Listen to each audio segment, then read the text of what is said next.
So in this video, we're going to talk about ethics and food insecurity.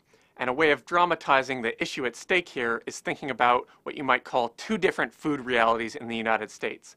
Some of us who are really interested and into food examine food through the idea that we can have all these gourmet, delicious options available. We can grow our own food to make it more pleasurable to our senses. But there's a different food reality in the United States, which consists of primarily canned vegetables, fast foods, and processed foods like chips. And what's driving this is the fact that some people don't have the economic resources necessary to explore this delicious, beautiful, organic food world that a lot of us treasure. So let's think about the broad issue at stake here. The basic plan is to talk about the idea of food insecurity in America. The fact that a lot of people don't have access to high-quality foods, and draw out its relation also to diet-related disease. Initially, you might think low access to food would cause people to be starving and hungry, which is true, but you might think that leads to them losing weight. In fact, because of the foods that we have available at a low price point in the United States, it in fact drives obesity and diet-related disease that comes along with obesity. So we're going to think about how to empathize with people who are experiencing this in the United States, and think furthermore about the ethics of assistance.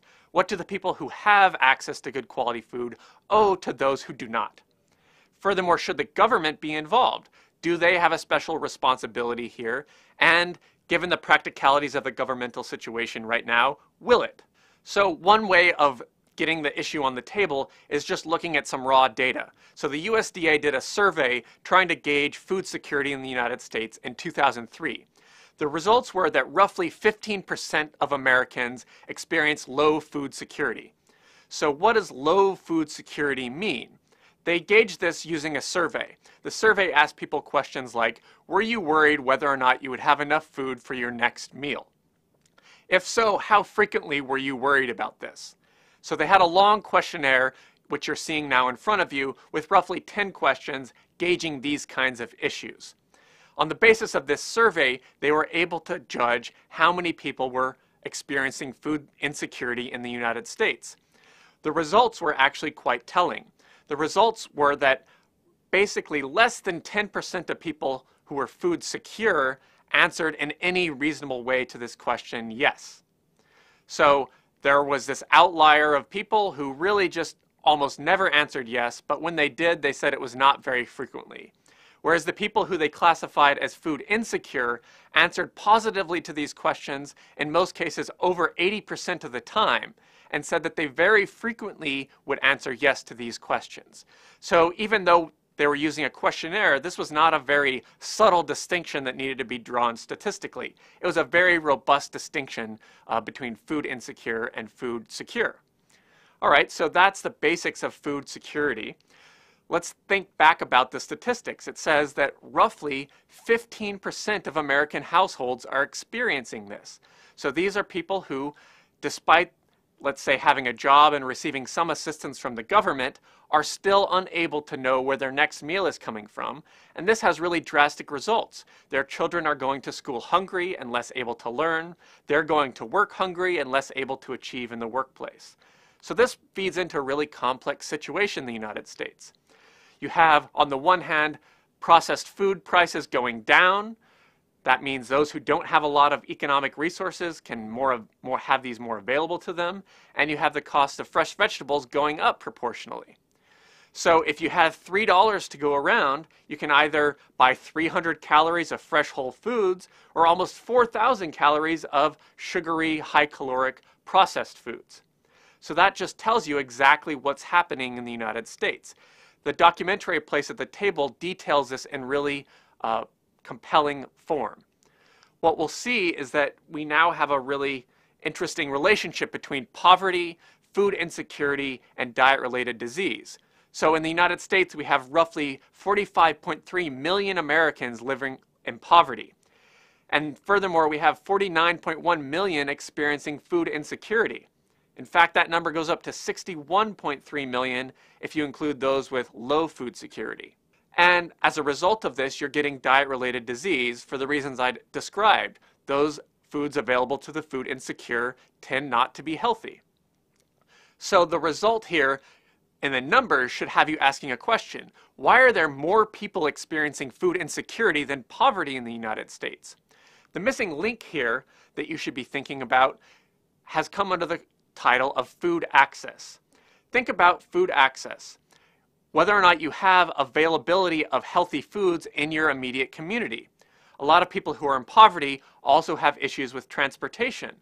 So if you're in poverty and you don't have a neighborhood grocery store that has these foods available to you at a price point that you can afford, you're going to have an even harder problem securing the right foods.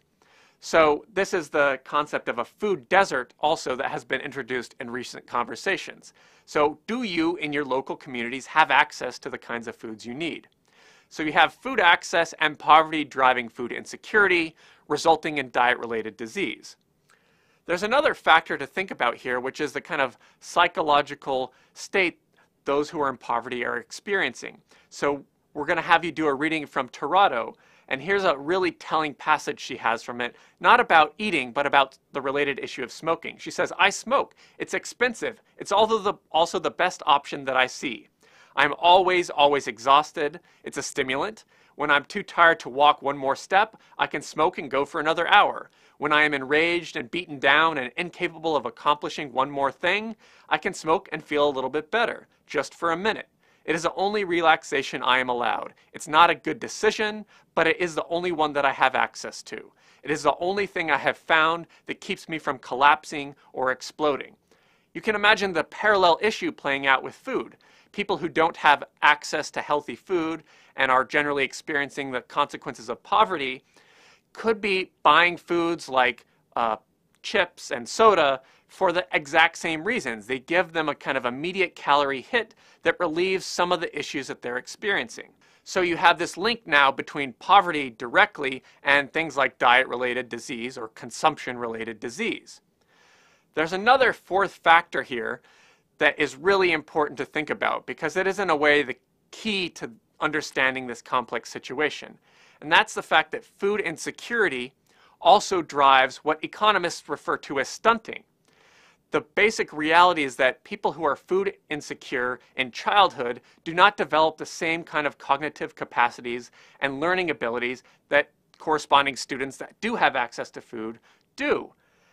Furthermore, those who are experiencing food insecurity are less able to achieve things in the workplace and generally secure appropriate levels of employment given their skills. This feeds back into the loop of poverty.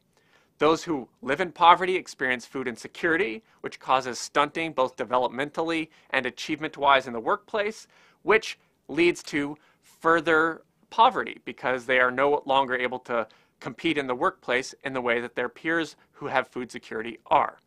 So this is a really complicated issue, but this should hopefully impress upon you that it's a complex situation that needs to be intervened in multiple ways.